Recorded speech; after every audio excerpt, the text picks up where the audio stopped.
Good morning বন্ধুরা, কেমন আছে? আশা করি সকলেই ভালো আছেন। আমি তো অনেক ভালো আছি। থ্যাংক ইউ আমার পুরনো ভিডিওতে এত ভালোবাসা দেওয়ার জন্য। আজকে আমি ফার্স্ট টাইম আলু দিয়ে সয়াবিন দিয়ে একটা তরকারি রান্না করলাম। যদি এই রান্নার মধ্যে আমার মা অনেকটাই হেল্প করেছে। আপনারা সকলে তো জানেন আমার একটু নার্ভের প্রবলেম আছে, তাই আমি একা একা রান্না করতে পারি না। যদি কেমন হয়েছে রান্নাটা বলুন তো সবাই প্লিজ। আর এখানে মা রান্না করেছে আলু দিয়ে, সজনা দিয়ে, মিষ্টি কুমড়ো দিয়ে একটা তরকারি সরিষা দিয়ে রান্না করেছে।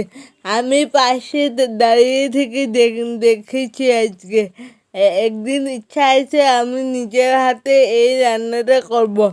প্লিজ বলুন তো রান্নাটা কেমন হয়েছে। আর প্লিজ আমার চ্যানেলটাকে সবাই সাবস্ক্রাইব করবেন। ভুল ত্রুটি হলে আপনাদের ছোটো বোন মনে করে মার্জনা করবেন। নমস্কার বন্ধুরা।